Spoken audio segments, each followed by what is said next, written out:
نبی کریم صلی اللہ علیہ وسلم کے دور میں نا غزوات ہوا کرتے تھے، جنگیں ہوا کرتی تھی، تو حضور علیہ السلام اپنے صحابہ کے ساتھ بڑے سفر پر نکل جایا کرتے تھے۔ اب وہ پوری حدیث مبارکہ کہ حضرت عمران بن حسین نے کہا کہ ہم لوگ نبی کریم صلی اللہ علیہ وسلم کے ساتھ نا غزوہ تبوک میں نکل گئے۔ تو جیسے ہم نکل گئے، اب صحابہ کی یہ تھا کہ جب جنگ میں نکلتے تھے ایک کو امیر بناتے تھے کہ بھئی ہم اس کی اطاعت کریں گے اور یہ جو ہمیں حکم دے گا وہی ہم کام کریں گے، اور اس جگہ پر ایک ایسا کرتے تھے کہ بھئی یہ کام جو ہے نا آپ کو دیتے، یہ اللہ کے مجاہدوں کی خدمت کرنا یہ آپ کے سپرد ہے، آپ کریں گے تو آپ کو اجر ملے گا۔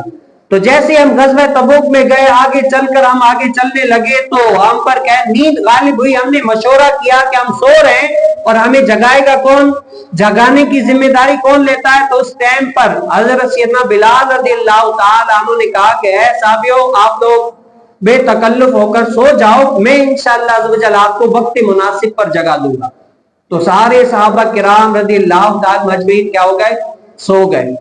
جب سو گئے تو صحابہ کرام رضی اللہ تعالی مجمعین کہتے ہیں کہ ہم اتنی تو ہمیں پیاری نیند آئی، اتنی تو میٹھی نیند آئی کہ ہم ایسے تو سو گئے کہ ہمیں کچھ پتہ ہی نہ چلا، اور وقت گزرتا گیا یہاں تک کہ ہمیں سورج کی گرمی نے جگایا، اس سے پہلے ہم نہیں جاگے۔ اب صحابہ کہتے ہیں کہ سب سے پہلے فلاں صحابی کہتے ہیں جاگے، تو محدثین فرماتے ہیں کہ سب سے پہلے حضرت سیدنا ابوبکر صدیق رضی اللہ تعالی عنہ جاگے تھے۔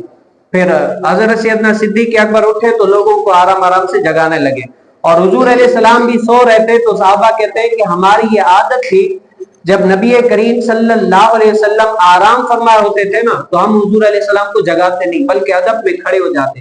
حضور علیہ السلام خود اٹھ جائیں تب کیا ہے ہم ان سے کوئی کام تھا بولے یا وہ کریں، حضور علیہ السلام اٹھ جاتے پھر بولتے، جگاتے نہیں، یعنی اتنا ادب کیا کرتے۔ لیکن حضرت سیدنا عمر بن خطاب رضی اللہ تعالی عنہ تھوڑے سخت مزاج کے تھے، جیسے ہی نیند سے اٹھے تو حضرت سیدنا عمر بن خطاب نے کیا کی؟ تکبیر کہنا شروع کر دی، اللہ اکبر اللہ اکبر، ایسے تکبیر کہنا شروع کر دی۔ تو حضور علیہ السلام نے جیسے عمر بن خطاب کی تکبیر سنی نا تو اٹھ گئے۔ کیا ہو گئے؟ حضور علیہ السلام اٹھ گئے، اور تمام لوگ اٹھ کر پھر سب لوگوں نے کیا کیا؟ پانی طلب کیا، پانی طلب کر کے وضو کر کے نماز پڑھی۔ جب صحابہ کرام رضی اللہ تعالی مجمعین نے حضور علیہ السلام کے پیچھے نماز پڑھی، نماز سے جو ہی فارغ ہوئے نا، دیکھا کہ وہ ایک صحابی ہیں جنہوں نے جماعت کے ساتھ نماز نہیں پڑھی، اکیلے میں نماز پڑھ رہے ہیں۔ اب سارے صحابہ کو تجسس ہوا کہ ہم سب حضور علیہ السلام کے پیچھے نماز پڑھ رہے ہیں، تو اس صحابی نے حضور علیہ السلام کے پیچھے کیوں نہ نماز پڑھی؟ وجہ کیا تھی؟ اس صحابی نے جب نماز مکمل کی نا، پوچھا کہ اے صحابی تم نے حضور علیہ السلام کے پیچھے نماز کیوں نہ پڑھی، جماعت کے ساتھ کیوں نہ نماز پڑھی، وجہ کیا تھی؟ تو صحابی نے کہا کہ یا رسول اللہ، اے صحابیوں، میں نے جماعت کے ساتھ اسی لیے نماز نہیں پڑھی کہ میں جنبی تھا، مجھے غسل کی حاجت تھی، پانی کی قلت تھی، پانی نہیں تھا، اسی لیے کیا ہے میں نے الگ سے نماز پڑھ لی، پانی تھا ہی نہیں، اسی لیے میں نے آپ لوگوں کے ساتھ نماز نہیں پڑھی۔ اب یہ نماز پڑھی اللہ تعالیٰ کیا ہے مجھے قبول فرما لے، اور اس کے ترک سے مجھے کیا ہے گناہ کم ہو جائیں گے، گناہ سے اللہ تعالیٰ بچائے۔ تو حضور علیہ السلام نے فرمایا کہ اے صحابی، تیرے لیے اگر پانی نہیں تھا نا تو تیرے لیے تیمم کا حکم تھا، اگر پانی نہیں ہے تو مٹی کے ساتھ وضو یعنی مسح کرتا اور تیرے لیے پاکی حاصل ہو جاتی، اور تجھے یہی کافی تھا۔ تو صاحب یعنی حضور علیہ السلام نے اس کو یہ تلقین کی کہ اگر پانی نہیں ہے، کسی موقع پر کوئی ایسا واقعہ ہو جائے تو تم کیا کرو؟ تیمم کرو اور نماز پڑھ لو۔ پھر صحابہ کرام رضی اللہ تعالی اجمعین آگے چلے، آگے چلتے گئے، جو ہی چلتے گئے، قافلہ در قافلہ سفر بھی بہت کیا، تو صحابہ کو نا بڑی پیاس لگی، ایسی پیاس لگی تو حضور علیہ السلام کی بارگاہ میں آئے، یا رسول اللہ پیاس بڑی لگی ہے، سفر بھی بہت ہے، ابھی بہت پیاس لگی ہے، یا رسول اللہ کوئی حل فرما دے۔ تو حضور علیہ السلام نے ان صحابہ میں سے چند صحابہ کرام کا نام لیا اور کہا کہ جاؤ اے صحابیو، تم قریب کہیں پانی تلاش کرو۔ جیسے ہی صحابہ کرام رضی اللہ تعالی مجمعین پانی تلاش کرنے کے لیے گئے، ڈھونڈتے گئے، دیکھا کہ ایک عورت ہے جو اونٹ پر ہے اور اس کے پاس پانی ہے، مشکیزیں وغیرہ پانی سے بھرے ہوئے ہیں اور اس اونٹ پر لدے ہوئے ہیں۔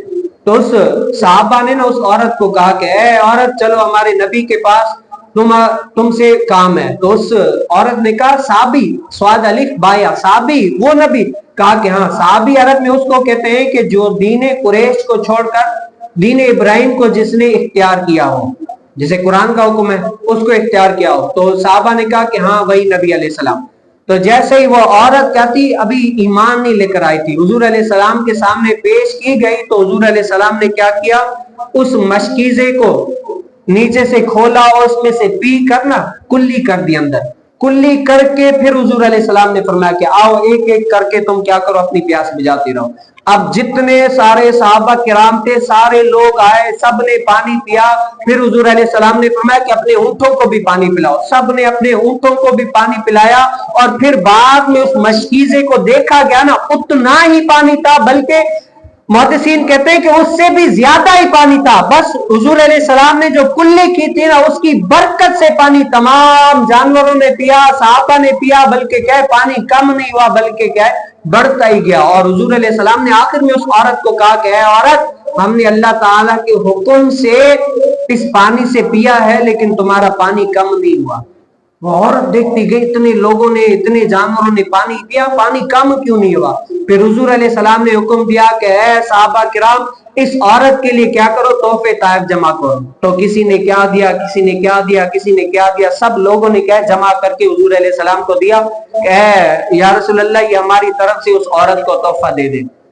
وہ عورت دیکھنے لگی کہ یہ تو کمال کا جادوگر ہے, ایسا جادوگر ہے, لوگ بھی اطاعت بھی کرتے ہیں اور جادوگر بھی ایسا ہے. تو اس عورت کو گھر پہنچنے میں لیٹ ہو گئی نا, تو اس گھر والوں نے پوچھا کہ ہاں بیٹی لیٹ ہو گیا, کیا وجہ ہے, کس وجہ سے لیٹ ہوئی, تو پورا ماجرا بتایا. اور وہ صحابہ کرام جو غزوہ تبوک میں تھے نا, کفار سے جنگ کرنے کے لیے جا رہے تھے. تو جیسے ہی منزل مقصود تک پہنچے, ان صحابہ نے کیا ہے کفاروں سے جنگ کی, ان کے گھروں پر چھاپے مارے, مال غنیمت حاصل کرتے رہے, اسلام کا ہے حکم پہنچاتے رہے. لیکن صحابہ نے دیکھا کہ وہ عورت جس سے ہم نے پانی پیا ہے اس قبیلے کو چھوڑتے گئے. باقی قریب قریب جتنے تھے وہاں پر چھاپے مار کے ان کو کیا ہے جو لڑتے گئے, جو ایمان قبول کرتے گئے, قبول کراتے گئے, ایسے چلتا رہا. لیکن اس عورت نے دیکھا کہ جو مسلمان ہیں باقیوں سے لڑ رہے, باقیوں سے جہاد کر رہے, قتال کر رہے, لیکن ہمارا قبیلہ چھوڑا ہوا ہے. تو اس عورت نے نا اپنے لوگوں کو بلایا کہ پتہ ہے یہ لوگ آپ لوگوں پر کیوں نہیں حملہ کر رہے. کہا کہ ہاں کیوں, کہا کہ اس وجہ سے میں نے ان کو پانی دیا ہے, اس وجہ سے, اور یہ دین ابراہیمی اور سچے دین والے, سچے مسلمان ہیں. ہمیں بھی چاہیے کہ ہم بھی ان کے کیا کریں, کلمہ پڑھ کے مسلمان ہو جائے, ان کے دین میں آ جائے. تو کہتے ہیں کہ اس عورت کی وجہ سے پورے قبیلے والوں نے کلمہ پڑھا اور ایمان میں آ گئے. اب محدثین کہتے ہیں کہ اس نے پتہ ہے کلمہ کیوں پڑھا, کہ وہ کافرہ تھی نا, ایمان نہیں لے کر آئی تھی, اس ٹائم پر بھی نبی علیہ السلام کا ادب کیا, صحابہ کا ادب کیا, ان کو پانی دیا.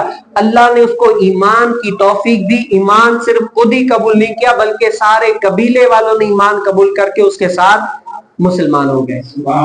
یہ کیا ادب رسول کی وجہ سے, نبی کریم صلی اللہ علیہ وسلم کے ادب کی وجہ سے, صحابہ کرام رضی اللہ تعالی مجمعین کے ادب کی وجہ سے. اور میں آپ کو بتاؤں, تعلیم سے بھی بڑھ کر اگر کوئی چیز ہے نا وہ ادب ہے. اگر آپ کہہ لیں نا بھائی فلاں ہے, بڑے ڈگری حاصل کی ہے, بڑی تعلیم حاصل کی ہے, لیکن اگر اس بندے کے اندر ادب نہیں ہے نا, تو آپ کہیں گے بھائی اس بندے میں کوئی خاص بات نہیں ہے, کوئی کمال نہیں ہے. اتنی تعلیم حاصل کرنے کا فائدہ کیا ہے اس کو؟ معاشرے کے اندر اتنی تعلیم ہونے کے باوجود لوگوں کے سامنے بدتمیزی کرتا ہے, برا رویہ ہے, برا اخلاق ہے, اس کے پاس ادب نہیں ہے, تو اتنی تعلیم کا بھی اس کو کچھ فائدہ نہیں ہوا. اور اگر بندہ کہے چٹا جاہل ہے, اتنا پڑھا لکھا نہیں ہے, لیکن ادب بہت ہے اس کے اندر, اس کو پتا ہے کہ مجھے بڑے سے کیسے بات کرنی ہے, چھوٹے سے کیسے بات کرنی ہے, اہل علم سے کیسے بات کرنی ہے, اگر ادب ہے نا تو وہ کیا ہے دنیا اور آخرت میں کامیاب ہو جاتا ہے. لوگ اس کی عزت کرتے ہیں. یہ آپ معاشرے کے اندر دیکھتے ہی ہوں گے. تو کیا ہے یہ ادب رسول کی وجہ سے اس عورت کو اللہ تعالی نے کیا ہے ایمان قبول کرنے کی توفیق دی, اور اس عورت نے کیا ہے ایمان قبول کر کے مسلمان ہو گئی. اللہ تعالی ہمیں بھی نبی کریم صلی اللہ علیہ وسلم کا ادب اور حضور علیہ السلام کے صحابہ اور ہر اس بندے جو اللہ تعالی کا برگزیدہ مسلمان ہے اس کا ادب کرنے کی توفیق نصیب فرمائے.